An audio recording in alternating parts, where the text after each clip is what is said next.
Congratulations, you guys, on Brian Banks. Your story is so moving and powerful. I was really moved by it when I watched this last week. Yeah. So I just first want to know, Tom, how did you get involved and what made you want to tell Brian's story?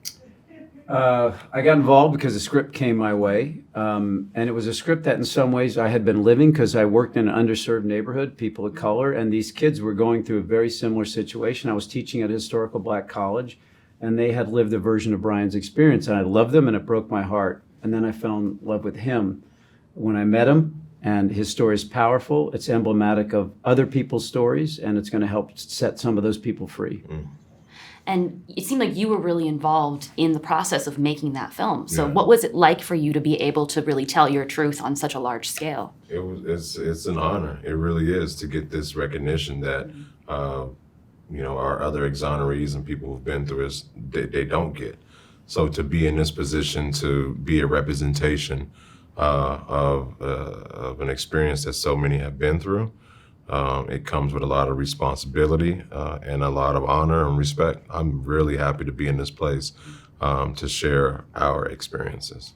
I'm sure there were moments that were difficult to relive or to go through again, but were there any that was like fun, that you had fun trying to get them to be like, no, it wasn't like that? Yeah, just reliving those high school football moments, man. Just seeing it be recreated, the jerseys, the games, the intensity, the crowd.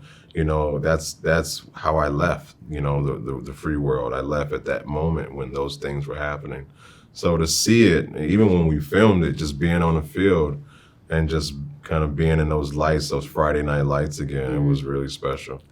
And I think that you had a lot to do with the balancing of the light and dark moments. And you're known for comedy, but you did such a great job with this film. How did you achieve that balance? Wow, I don't know. It's a good question. Again, I wanted the film to be authentic, and so I think I was just reflecting the balance that Brian had achieved in his life. There was a lot of darkness, but he just didn't let it get him down for long.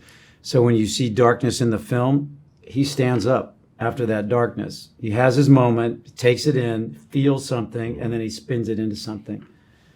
So it was really just following our leader. Yeah. In the movie, it seemed like some of that light inside of you came with the help of Jerome Johnson, played by Absolutely. Morgan Freeman. Can you talk a little bit about that bond in real life and about Morgan playing him? Yeah. Mr. Johnson is still my mentor to this day. He was someone who extended his hand in a very dark place to pull someone out and try to help restore their light. And what he will tell you is that he never teaches you anything. He only helps you to rediscover what you already know.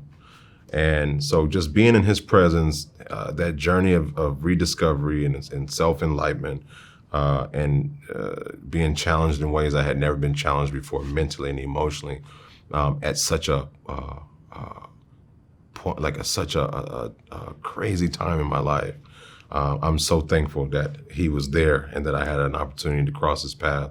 And having Morgan Freeman play him, he's happy. He was happy. He's in a very wise way. I said, Morgan Freeman's playing. He just gives me the nod, like, okay. But I know he's happy. I'm happy. I'm very honored to have Morgan Freeman being a part of this story. That he was gracious enough to lend us his skill.